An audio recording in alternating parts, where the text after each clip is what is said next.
নমস্কার বন্ধুরা, বাংলা বার্তায় আপনাদের স্বাগত। শাসক দলের নেত্রী কৃষ্ণনগরের সাংসদ মহুয়া মৈত্র সম্পর্কে আমরা বিভিন্ন সময় বিতর্কিত বিষয় দেখেছি। কখনো তিনি সংসদে ঘুষকাণ্ডে বহিষ্কৃত হচ্ছেন, কখনো বা কিছু শিশুকে নিয়ে মন্তব্য করে তিনি বিতর্কিত হচ্ছেন বা বিতর্কে জড়াচ্ছেন। লাওয়ারিস বাচ্চা বলছেন কিছু শিশুকে উদ্দেশ্য করে ভোট চলাকালীন, প্রচার চলাকালীন তখন তিনি বিতর্কে জড়াচ্ছেন।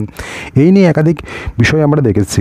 সাম্প্রতিককালে এই মহুয়া মৈত্রর বিরুদ্ধে একটা বড় সড় অভিযোগ উঠল।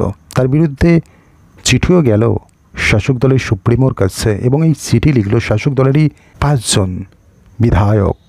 তারা যে অভিযোগটা করছে, জেলাতে যে সংগঠন রয়েছেন এবং যে পরিচালনা ব্যবস্থাটা রয়েছে সেটা যেভাবে মহুয়া মৈত্র সাজিয়েছেন বা যাদেরকে নিয়োগ করেছেন, সেই সমস্ত ব্যক্তিদের নিয়ে দল পরিচালনা করা সম্ভব হচ্ছে না।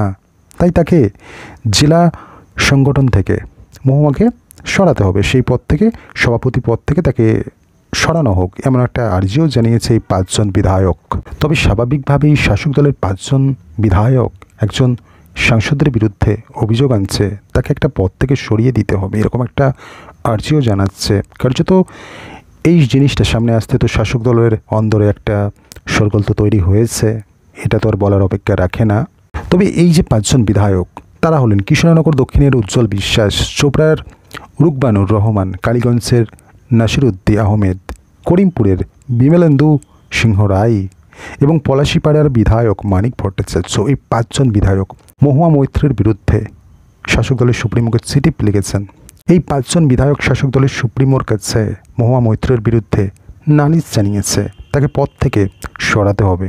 এই যে সংগঠন সভাপতি পদ রয়েছে সেই পদ থেকে তাকে সরিয়ে দিতে হবে।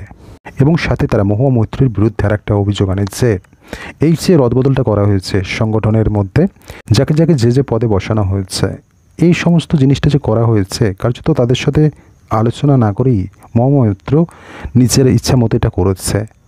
কার্যত যে সমস্ত ব্যক্তিকে সাংগঠনিক পদে বসানো হয়েছে, এই সমস্ত ব্যক্তিদের বিরুদ্ধে এই 5 জন বিধায়ক যে অভিযোগটা করছে সেটা হলো, তারা একটা সময় লোকসভা ভোট চলাকালীন তারা দলের হয়ে কাজ করেনি এবং এই সমস্ত যে ব্যক্তিদের বসানো হয়েছে তাদের বিরুদ্ধে একাধিক অভিযোগ রয়েছে। এবার এটাই দেখার, এই যে 5 জন বিধায়কের শাসক দলের সুপ্রিমোকে চিঠি লেখা, একজন সাংসদের বিরুদ্ধে অভিযোগ তোলা, এই বিষয়টাতে শাসক দলের সুপ্রিমো কী ব্যবস্থা নেন বা কী প্রতিক্রিয়া দেন বা এই বিষয়টা নিয়ে কতটা জলগোলা হয়, সেটাই এখন দেখার।